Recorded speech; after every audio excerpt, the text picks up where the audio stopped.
The ambulance made it to our cul-de-sac that night, but it could not make the turn. A white SUV had stopped across the center of the bulb. A black Escalade was parked halfway over the red curb. Two ride-share cars sat behind them with hazards flashing, and between all of that, a group of strangers carrying coolers and overnight bags were arguing about which house had the pool. The paramedic leaned on his horn once. Nobody moved. Then he got on the speaker and said, "We need this lane clear now." That was when a woman in blue scrubs came running barefoot from the house across from mine, crying into her phone. Her name was Leah Park. She was an ICU nurse at a hospital in the city, and the ambulance was there for her mother, who was having trouble breathing after a severe allergic reaction. The crew got through eventually. 4 minutes after they first reached the cul-de-sac. 4 minutes while a neighborhood emergency route was being used, like the pickup lane outside a resort. And the man responsible for it was not some careless tourist who had no idea where he was. It was my neighbor, Trevor Vale. Trevor had turned his house into an Airbnb party business, then turned our shared cul-de-sac into the free loading zone that made his business work. My name is Anna Morales. I live in Solano Vista, a California desert suburb built in the style people usually associate with Scottsdale stucco homes. Palms, gravel landscaping, bright pools behind privacy walls, and streets that curve into neat little cul-de-sacs. From the outside, Solano Vista looked peaceful. Inside, it was becoming a hotel district, one rental weekend at a time. Our cul-de-sac had 11 homes. Mine sat near the entrance. Leah lived directly across from me.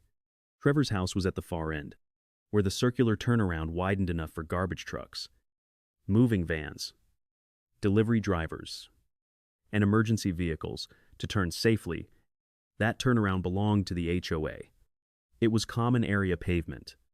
It was not part of Trevor's lot. It was not extra space attached to his driveway. It was certainly not a commercial drop-off zone for people paying him nearly $900 a night to use his house as a vacation property. But that was exactly what it became. Trevor bought his home 2 years before the ambulance incident. He was 42, worked in real estate marketing, and treated every conversation as if he were giving a presentation to investors. The first time I met him, he was standing beside a moving truck with a phone pressed to his ear. He looked at my house, then the cul-de-sac, then his own place with its tall front entry and oversized pool yard. When he got off the call, he said, "This is a perfect short-term rental layout." I asked, "You're planning to Airbnb it?" He smiled. "Not just Airbnb.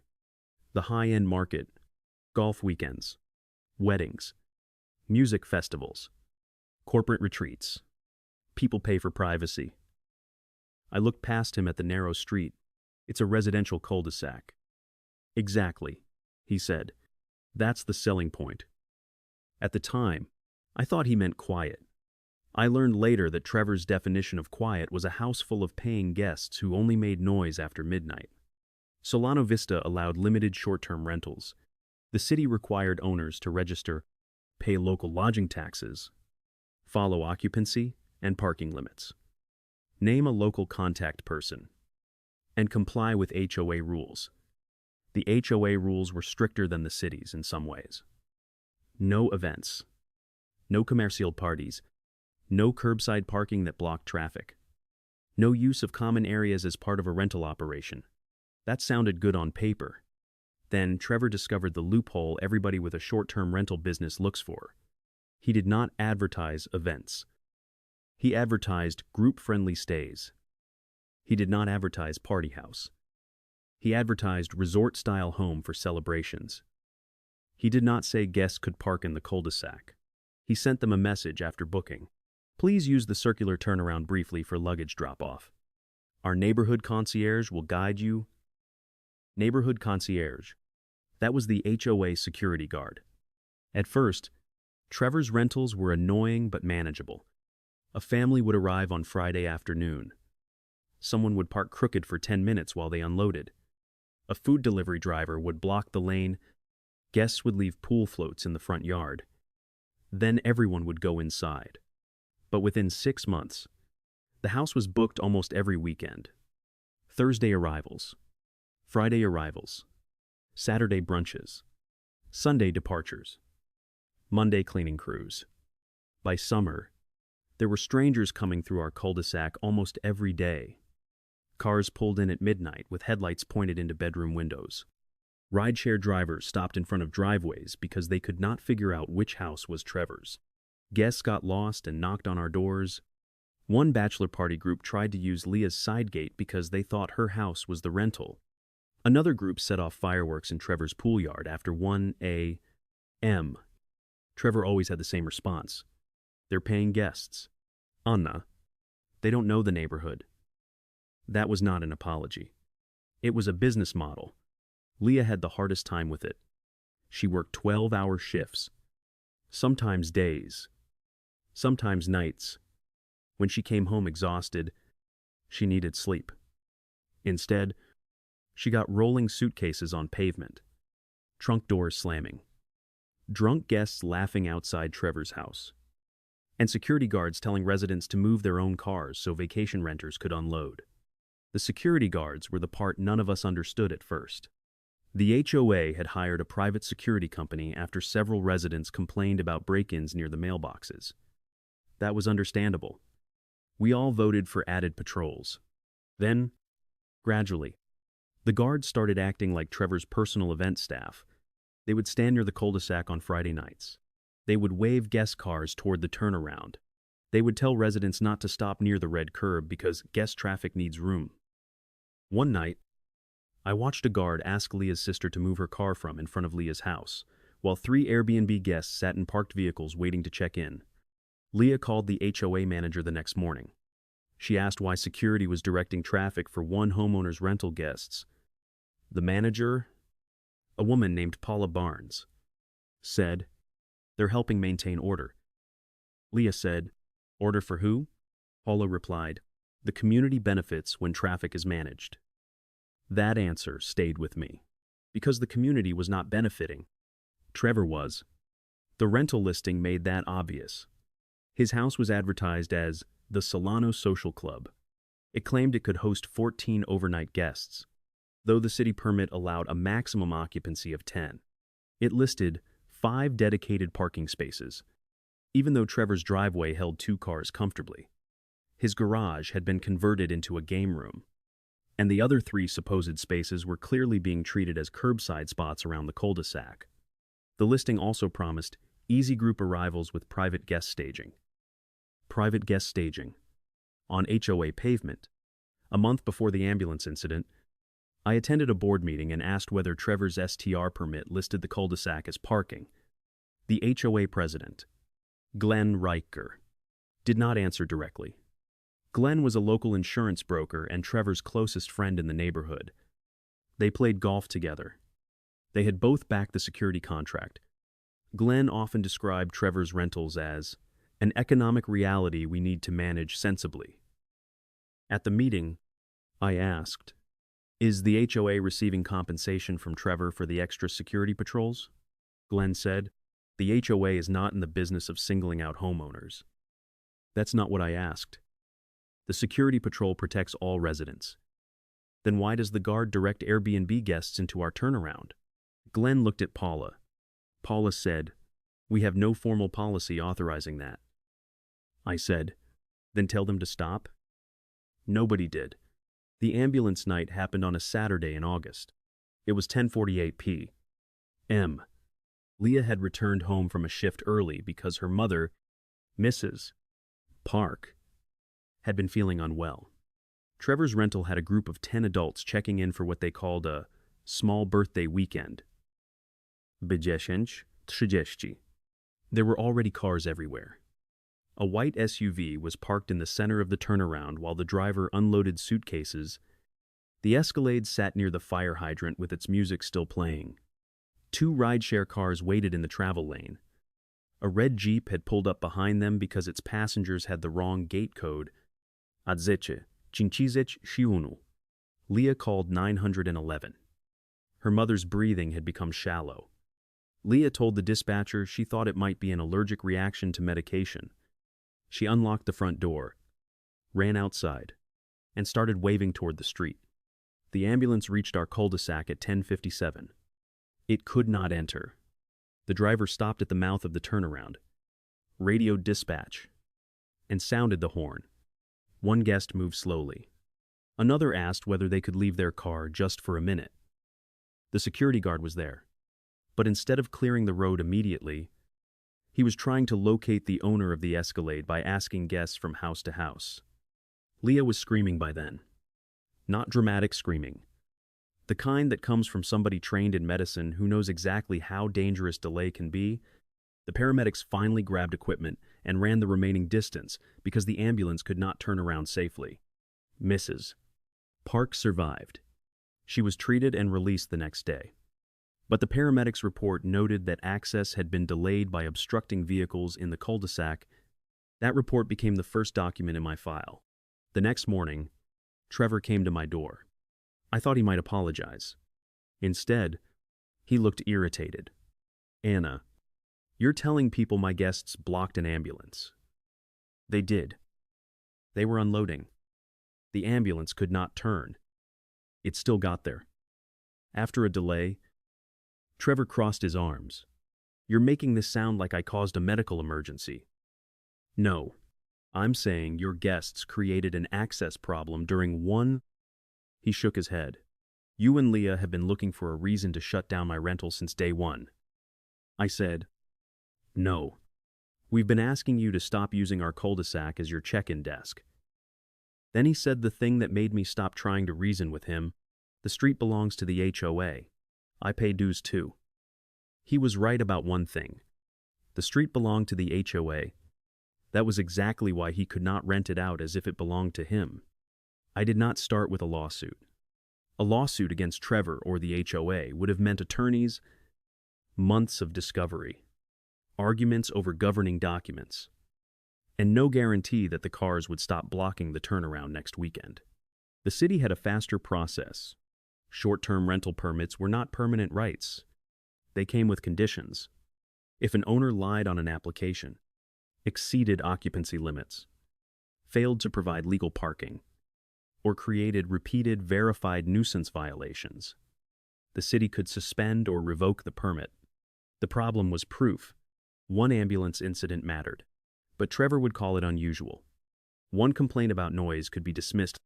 One photo of a car parked badly could be blamed on a careless guest. So I began a parking log. I did not follow people. I did not trespass. I did not publish license plates online or confront guests. I used the camera already mounted above my garage, facing the entrance to our cul-de-sac. It recorded only the shared street, driveways, and visible front approaches. Leah added footage from her doorbell camera. Tom and Maribel, who lived 2 houses down, agreed to record dates and times when vehicles blocked their driveway or stopped in the turnaround. Within 3 weekends, we had a pattern. Friday, 4:12 M. 3 vehicles stopped in the turnaround for 16 minutes. Friday, 6:40 Prus. M. A black SUV blocked the fire hydrant side while guests unloaded. Saturday, 12:20 M. 2 ride-share cars idled in the travel lane. Saturday, 9:14 P.M. A security guard waved 4 vehicles toward the turnaround. Sunday, 6:06 A.M. A cleaning crew used 3 guest spaces and blocked the circle for 22 minutes. We also logged the license plates, not to harass anyone, to show repeat traffic tied to Trevor's property. The same black Mercedes appeared on 5 separate rental weekends. It belonged to a company that provided luxury airport transfers. The same white passenger van showed up every Friday afternoon. It carried groups of guests with coolers and luggage. Then Anna found the listing messages. A former guest named Morgan contacted Leah after seeing a neighborhood post about the ambulance delay. Morgan had stayed at Trevor's house 2 months earlier. She said she had not known there were complaints. She forwarded the arrival instructions Trevor had sent through the rental platform. The message read, "Use the cul-de-sac circle for unloading. Security will keep resident vehicles clear.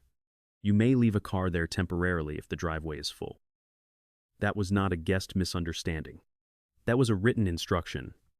Trevor had directed paying customers to use common HOA pavement as overflow space, and he had told them security would protect that arrangement. Anna and I went through the city's STR ordinance together. The city required every permit application to list the number of legal on-site parking spaces available for the rental. On-site meant on the owner's lot. Driveway. Garage. Approved paved area. It did not mean red curb. It did not mean HOA turnaround. It did not mean a place guests might squeeze into if neighbors gave up their own access. Trevor's permit application listed 5 spaces, but his own listing photos showed the garage had become a pool table room, a bar, and a wall-mounted television. The driveway had 2 usable spaces. That was it. Anna pulled the public permit file through a records request. When it arrived, the lie was sitting in black ink on page 6. Trevor had certified that the home had a 2-car garage and 3 additional off-street spaces. The attached site sketch showed 3 cars lined up along the circular turnaround. He had drawn HOA pavement as if it were part of his lot. He had even labeled it guest overflow. The city had approved the permit because permit staff had relied on the owner's signed representation and a basic map attachment. They had not visited the property before issuing the registration. That happens more often than people think. A permit is not magic. It is only as accurate as the information submitted with it. Anna looked at the site sketch and said, he didn't just fail to control his guests. He built his permit around parking. He had no right to claim. That changed the whole case. The next board meeting was worse than the first one. Trevor attended. Glenn sat beside him. Paula handed out a short statement saying the HOA was reviewing traffic management practices associated with permitted short-term rentals. I stood during homeowner comments and placed copies of Trevor's permit sketch on the table. This is what he submitted to the city. I said, it treats HOA-owned cul-de-sac pavement as his overflow parking. Glenn looked at the page and said, that may be a city issue. Yes. I said, it is. But your security guards were enforcing it. Trevor leaned toward the microphone. Anna is presenting a distorted picture. Every vacation rental has temporary arrivals. Leah stood up beside me. My mother had an ambulance delayed outside our house because your guests could not move their cars. Trevor said, I'm sorry your mother got sick. Leah went still. Then she said, that isn't an apology for what happened. Glenn tried to move to the next agenda item. I asked one more question. How much has the HOA spent on security patrols specifically assigned to our cul-de-sac during Trevor's rental weekends? The room got quiet. Paula said she would need to check. Anna had already checked. The HOA financial statements listed a category called Weekend Security Enhancements. Over 8 months, the HOA had paid $18, $240 for additional Friday through Sunday patrol hours. The board had told residents those fees were necessary to protect the community from rental-related traffic, but the security company invoices said something different. Guest arrival management, rental turnover traffic assistance, cul-de-sac curb monitoring, event night parking guidance. The HOA was not protecting residents from Trevor's business. It was using resident dues to make Trevor's business run more smoothly. At that point, several homeowners stopped seeing this as an Airbnb argument. It became a money argument. Our dues had gone up the previous year. Glenn said security costs were the reason, yet security guards were being used to wave vacation renters into a shared turnaround while residents were told to move their own cars. The board scheduled a closed session meeting. Then they sent a letter saying Trevor had voluntarily agreed to improve guest communication. That was their solution. More guest communication. As if the problem was that Trevor had not worded the instructions carefully enough, the following weekend, the same white passenger van arrived. The same security guard met it, and the same cul-de-sac filled with luggage, cars, and strangers. That was when I filed the city complaint. I submitted the ambulance access report, the camera footage, our 3-week license plate log, the guest message directing use of the turnaround, the STR permit application, and the HOA security invoices. I did not ask the city to punish Trevor because I disliked short-term rentals. I asked the city to investigate whether his permit had been obtained and operated under false parking representations. The city acknowledged the complaint 5 business days later.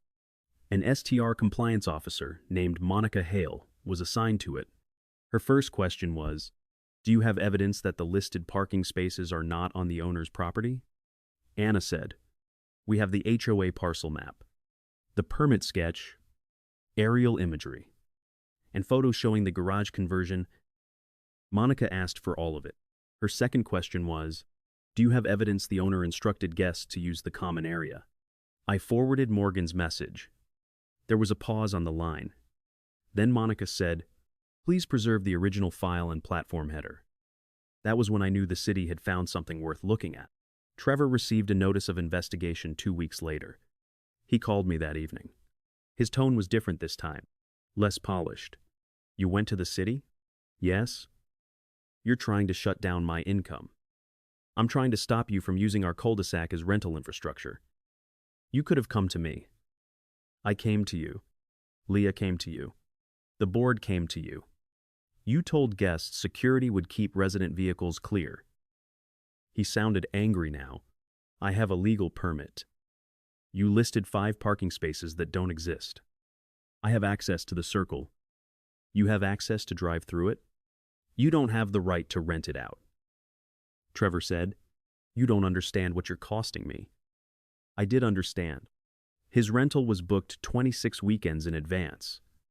At his usual rate, he expected to bring in more than $87,000 that year, before platform fees and cleaning costs.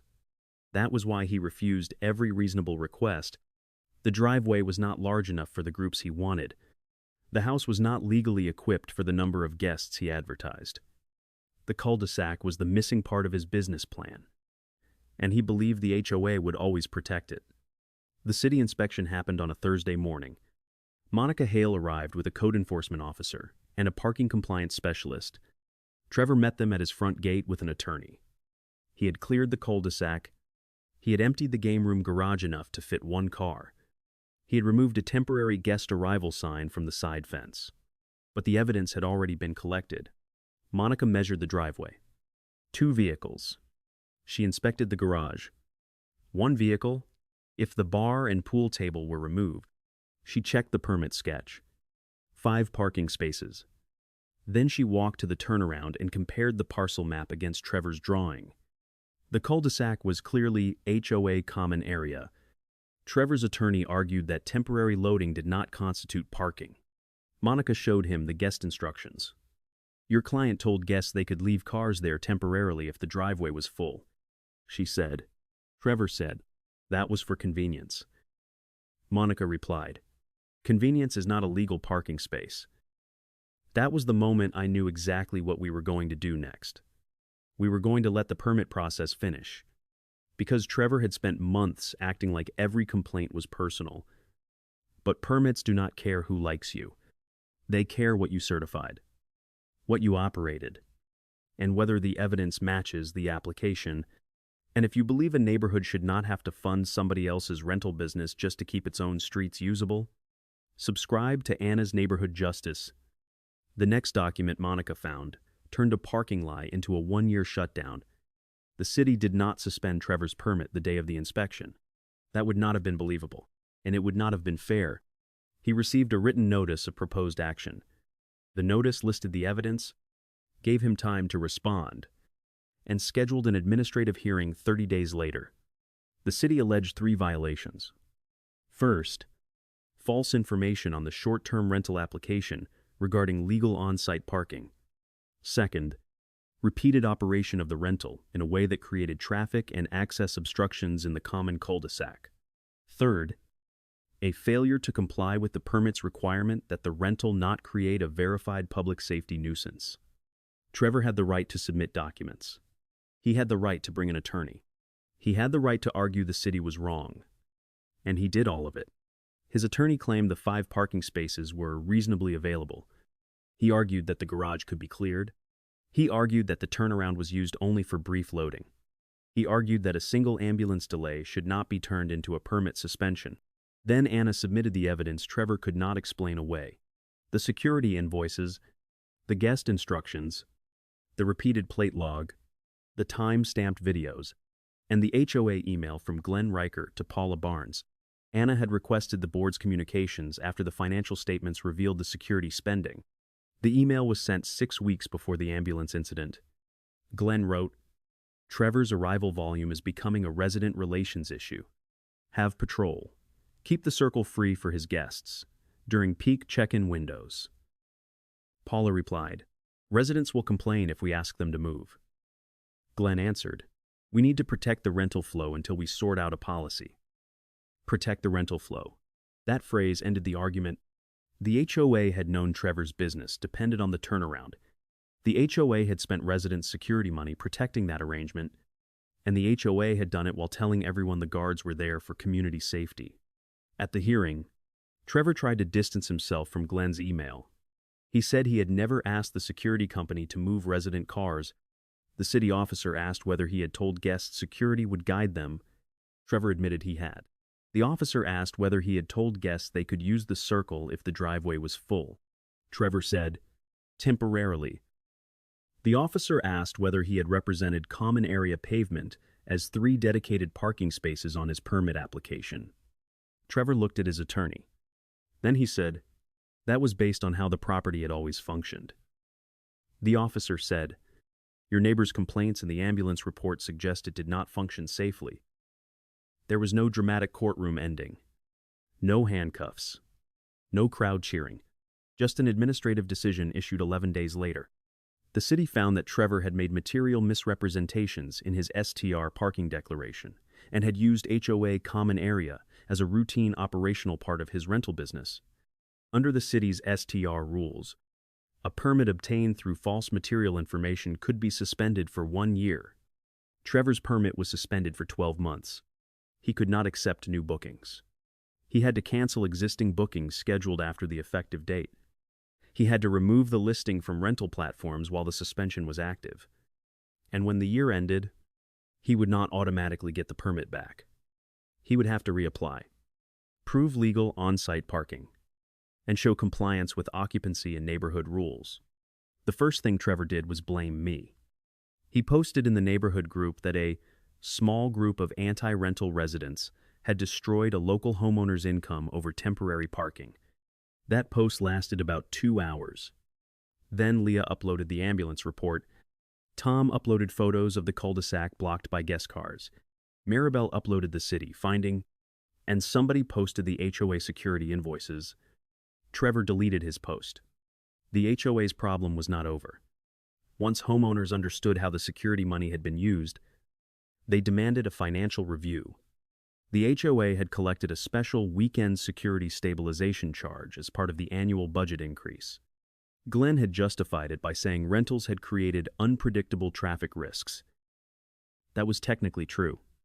But he had used the money not to enforce rules against Trevor. He had used it to make Trevor's guest traffic easier to manage. The outside review found that $18, 240 inches resident funds had been spent on security work, primarily tied to Trevor's arrival and departure operations. The board had never approved a written policy allowing private rental guests to receive that service. No other homeowner had received similar traffic assistance. The new board had 2 choices. They could fight every homeowner who demanded repayment, or they could acknowledge that the money had been spent outside the purpose residents were told it would serve. Glenn resigned before the vote. Paula was terminated by the management company after the review found she had deleted 2 early complaint emails from the shared security file. They were recovered from the vendor's records. The HOA refunded the security special charge to the affected homeowners. It was not a life-changing amount for any one family. My share was $286. Leah's was about the same. But it mattered, because the refund was an admission that residents had been charged to protect something they never agreed to protect. Trevor's house stayed quiet after the suspension. For the first few weekends, the silence almost felt strange. No rolling luggage at midnight. No passengers shouting from ride-share cars. No security guard standing under the streetlight directing strangers into the turnaround. No guests asking where the pool party was. The cul-de-sac went back to being what it was supposed to be: A place where children could ride bikes without weaving around rental vans. A place where Leah could come home from a 12-hour shift and sleep. A place where an ambulance could enter, turn, and leave without somebody searching for the driver of a parked Escalade. 3 months after the suspension, Mrs. Park came home for dinner at Leah's house. She had recovered well. She still carried an emergency medication kit in her purse. She hugged me at the curb and said, "I heard you made the street quiet again." I told her I hadn't done it alone. That was true. Anna's neighborhood justice was never about one person marching into a meeting and delivering a speech. It was about people keeping records when they are told their concerns are too small. It was about seeing the difference between a one-time mistake and a repeated pattern. Leah had the ambulance report. Tom and Maribel had the footage. Morgan had the guest message. The permit file had Trevor's false parking declaration. The invoices showed the HOA's role. And the email showed what Glenn had really meant when he said security was maintaining order. Without all of that, Trevor would have called us complainers. With it, the city called him non-compliant. Trevor eventually put the house on the long-term rental market. He had no choice if he wanted predictable income during the suspension. A couple with one child moved in 6 months later. They were quiet. They parked in the driveway. They introduced themselves to Leah. The first night they moved in, they brought cookies to the homes around the cul-de-sac and apologized for the moving truck. Nobody expected that gesture. But it reminded me how simple neighborhood life can be when people stop treating every shared space like a revenue opportunity. Trevor did not lose his house. He did not go bankrupt.